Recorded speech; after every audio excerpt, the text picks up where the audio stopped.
Hello and welcome, and here we are back at Perfectly Paranormal, episode 153.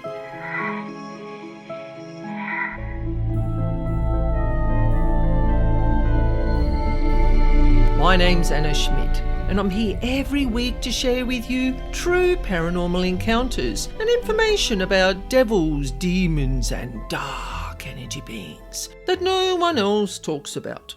And today you're going to hear two spirit experiences, both of mine, and one of them's a little bit sad and another one is a little bit cheeky. Spirits have minds of their own, and it's really interesting when you have interactions with them, what they get up to and why they behave in certain ways. Now we're going to start with the cheeky experience first today, and how these two spirits got the better of me first time round. And I've called our first experience Hiding Out.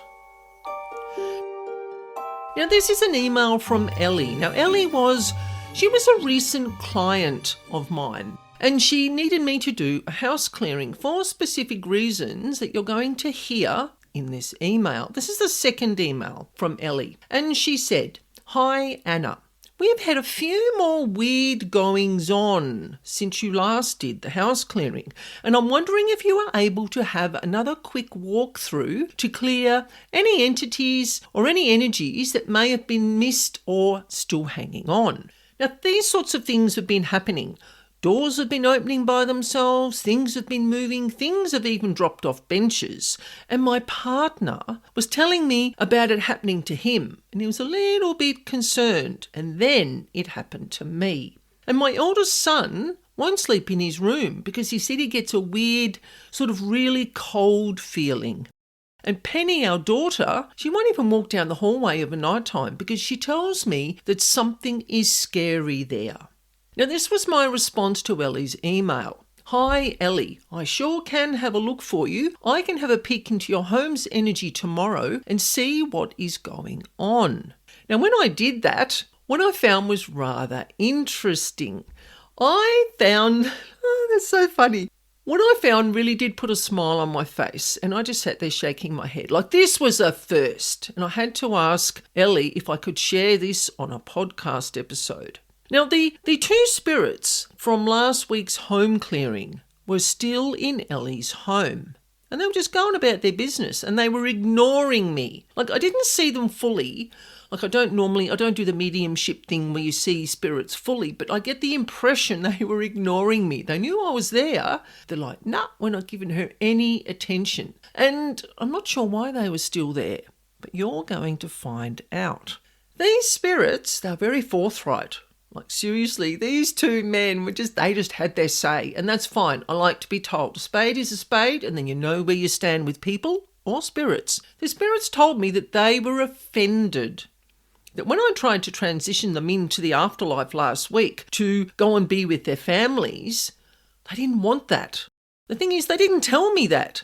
But anyway, we'll keep going. Family wasn't on their spiritual radar. That's their wording. They were both big church people, big churchgoers for their whole life. And when they died, they both wanted to go and be with God. Not their families, not their friends, not their pets, not going to a specific place in the afterlife where they can live out their eternal life or whatever we do when we're there. And they decided, they were very cheeky. This is a first for me. They decided that while I was clearing the home, they would hide out in the church across the road. And this was their Seventh-day Adventist church, that they just hung out in there until I finished clearing the property. It's so funny. Like Ellie laughed, like she thought it was funny too. She wasn't worried by the things that were going on in the home. She just said to me, "Look, I think you might have missed something. Something's going on." I always do a week check-in on homes anyway, because sometimes they're so multi-layered, depending on the age of the home. There can be lots and lots of layers of energy that need removing. So anyway, back to the story. It was really rather cheeky of them. I kept saying that to myself. These cheeky men. It was so funny. And they're still ignoring me. They're just going about walking around the house, just doing whatever they want. And they thought, well, I won't know if they come back to the house. They'll just turn up when I've left. But Ellie did notice, like seriously, her and her partner and the kids were like, there's still something here. They were so attuned to the paranormal that they couldn't live with it. Now, on another level with both of these spirits, the first time I looked into the home, I picked up that there was some kind of difference in their energy. And when I've got my list of things that I go through, I ask sometimes if the spirits or the home has a vibration of dementia. That was the vibration that either or both of these spirits was carrying. Now, they would have had that when they were alive, and to some degree they keep it when they're in their energy form, because it's a vibration as much as it is a physical breakdown of the physical body, of the mind and the functions. It is also energetic. Now, these spirits, they were really confused, and I think this is what added to their defiance about leaving their long-term home. And the other thing is that they didn't know they'd died. So quite often spirits, when they pass, maybe they had, maybe they had a car accident, or, who knows what happens. When people die suddenly and it's not expected, sometimes they just stay in their homes and they're just going about their business and they're wondering why there's people in their homes. And so they're knocking things off benches and they're doing it out of their own frustration and not realising that the living people in the home can actually see what they're doing. So what we did, the solution to this problem was I got the spirits' attention. I didn't know their names. I don't get names when I talk to spirits. It's just not one of my skills. Is that I kind of, excuse me, can I please have a conversation with you two gentlemen?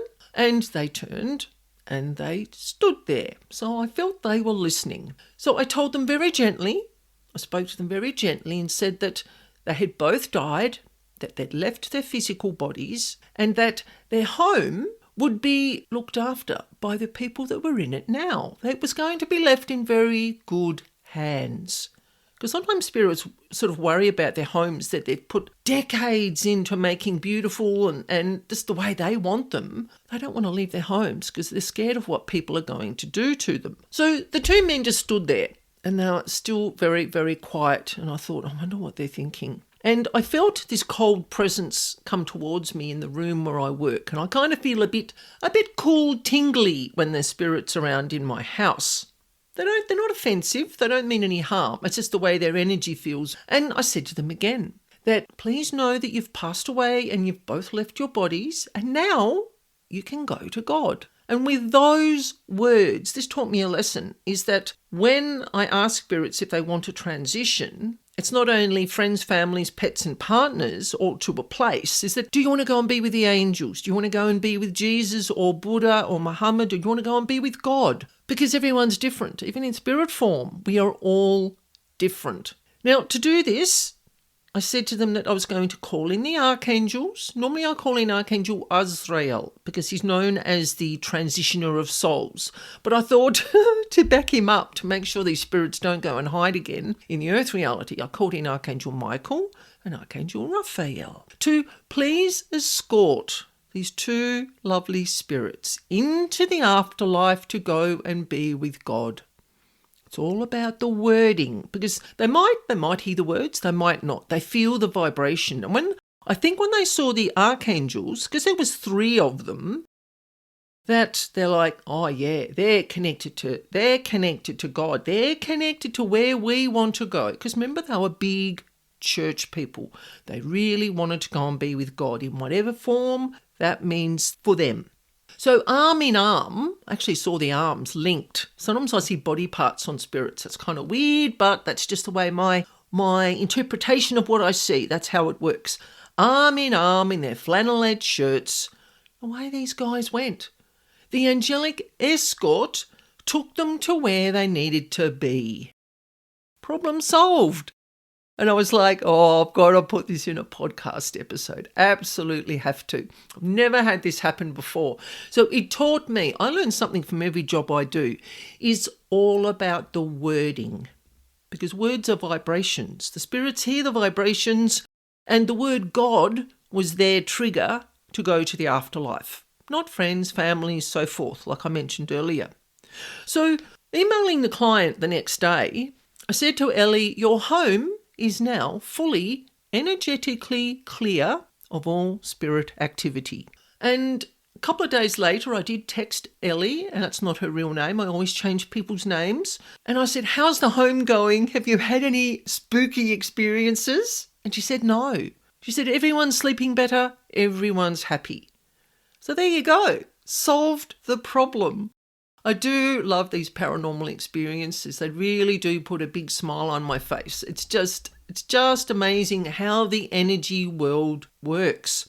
Now, our second experience is a little bit sad, but it does have a happy ending. So hang in there, because experiences aren't always positive and uplifting or a bit cheeky like our two fellows in the last experience.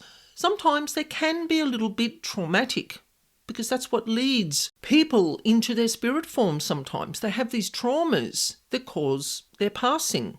Now, this is interesting how this story came to me. It didn't come via the spirit. It came via the home and a particular place outside the home. And I've called this experience Pond in Peril. Now, during a recent home and property clearing, there was a body of water close to the client's home that asked for help. It was really interesting because this body of water wanted to be called Pond, because it literally was a pond in the backyard of this home. It was the closest pond I've ever seen to a house, and this was part of the problem, and you can probably see where I'm going with this already. This experience really was a first, as when I talk to buildings, it's usually the structure of the building or the land will show me what it needs. I've never had an interaction or communications with water before. It's never happened. I feel that Pond knew I would listen, because that's just what I do, is I take on everything that I'm shown or I see or I hear or I feel. I'm like, well, that wasn't me before I tuned into this place, so it's got to be coming from the property. Now, this was a friend's home, and I went for a visit one day. Now, this wasn't for doing the clearing. That came a little bit later on. But when I was there, they were showing me through their new home. It was so lovely. It was out in the country. They had big acreage. They had plans for orchards. They'd been there for maybe a month or so before my visit. And during the tour of the home, because you know how people love to show off their homes, and that's cool. I just go with the flow. I looked out the back door, which was rather interesting, and I saw this massive pond right outside the back door, and I went, that's really unusual. Why would someone have built a large pond? I can't give you the dimensions, I'm not good spatially, but it was a very, very large pond to have close to a home. And I'm talking literally about 4 meters from the back door. And the lady of the house said that people used to kayak in it and they used to swim in it, and it was like a swimming pool. So it was a natural swimming pool close to the home, but there was no fences around it, which was part of the issue. And as I'm looking at this body of water, I started to feel a bit sick in the stomach. And that's used to be one of my strong signs of paranormal presence or some sort of energetic disturbance, either in the home, on the land. But because I was looking at pond, I'm like, it's got to be something to do with that water. There's an issue with the water. And this was really, really lovely. As I'm standing there, holding my stomach, looking out the back door, I heard a very gentle, watery voice very politely ask for help. Now, it didn't say, please help me, in words. It was a feeling like, oh, so there's some trauma here. Like there's this water has been traumatized in some way. You just get a feel for this when you do this type of energy work. Now, there'd been a trauma, as I just mentioned. There'd been a death within the property within about the last 5 years, I think, from memory, because I wrote my notes for this only recently and I can't remember the exact time frame. But it was unknown to the new owners buying this property that there'd been a death. And the death had occurred in Pond. So Pond was not very happy, was a little bit sad, was quite stressed and traumatized actually. And so was the spirit presence that quietly sat by the pond.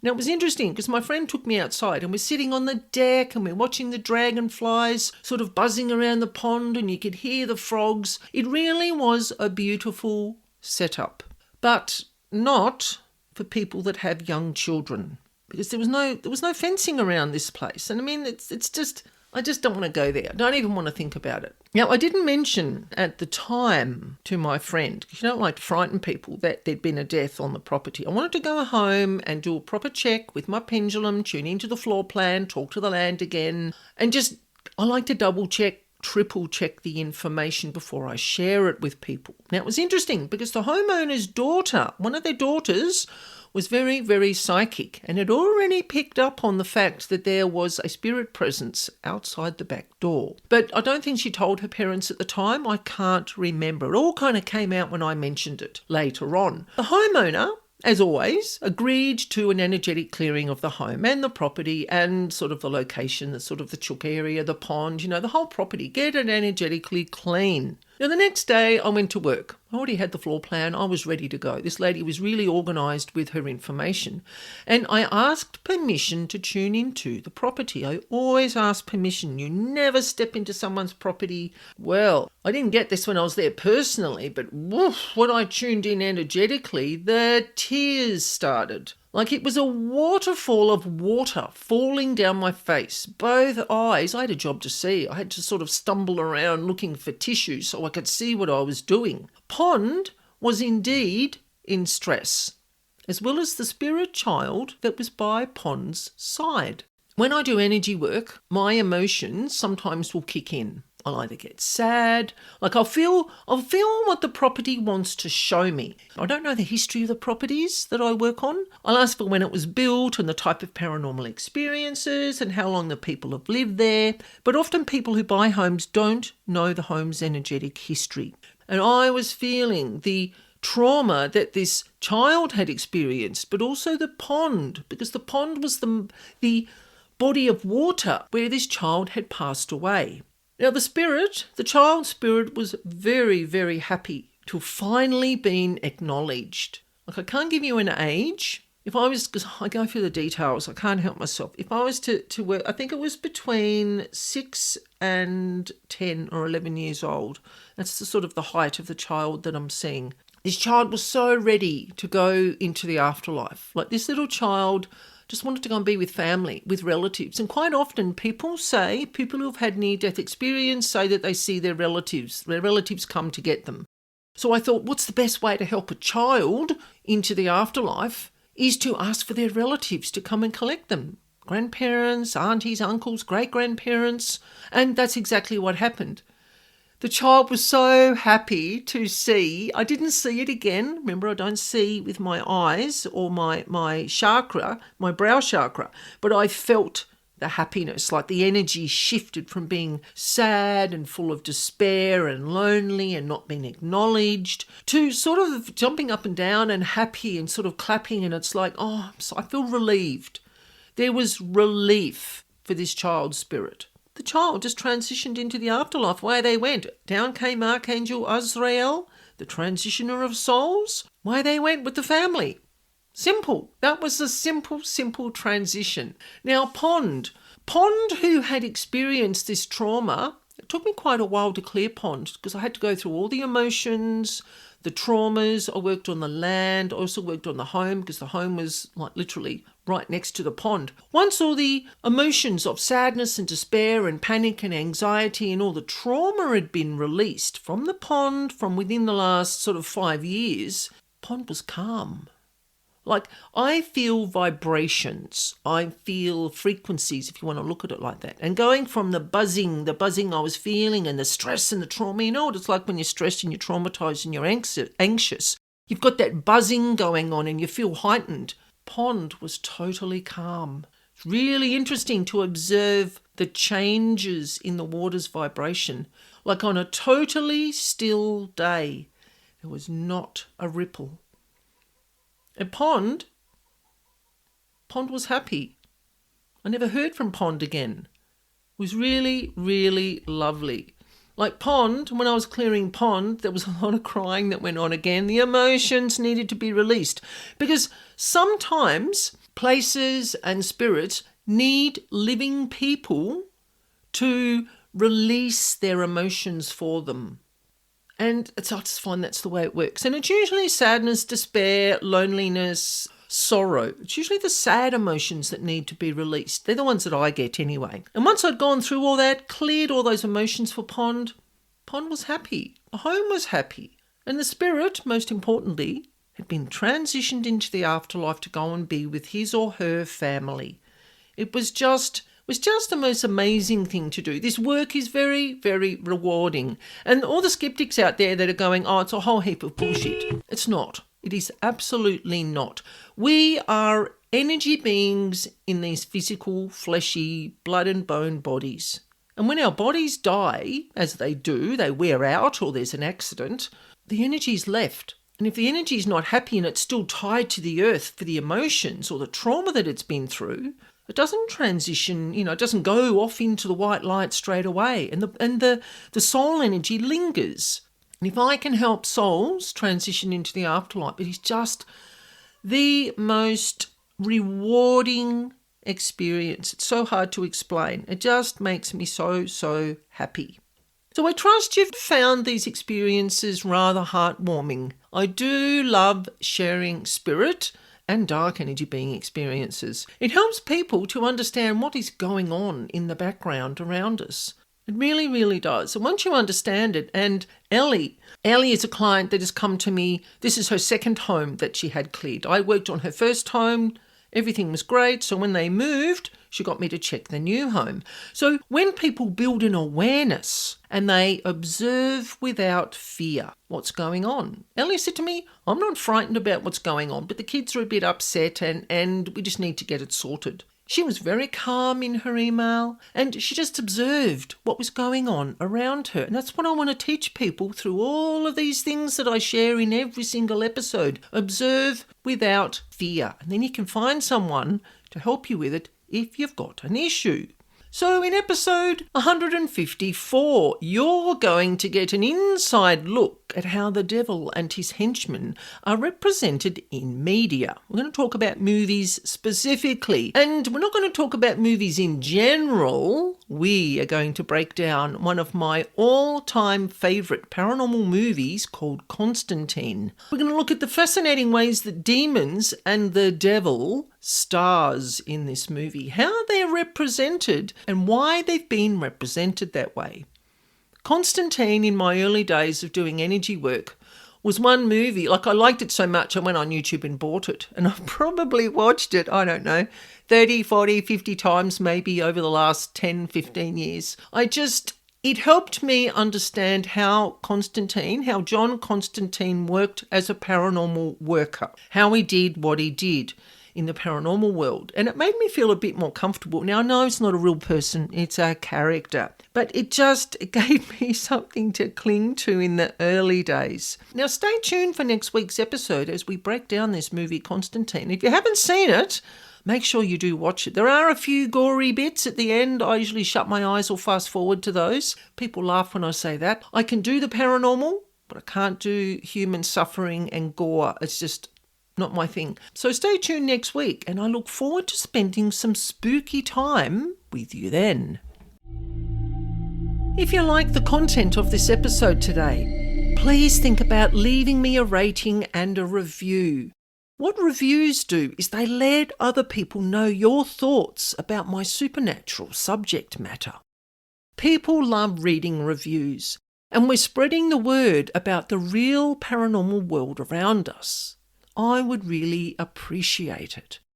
So thank you for joining me today. And don't forget, if you want to share a paranormal experience just with myself, or you would like me to share one of your experiences through my podcast, you can do a voice recording, or you can write out your experience and I will read it exactly as you have written. You can email me at spiritualbeing44@gmail.com. And for information on paranormal house clearing, you can visit my website, Spiritual Being. You will find the address in the description box. And I look forward to sharing this spooky space again with you next week. And remember, life is perfectly paranormal.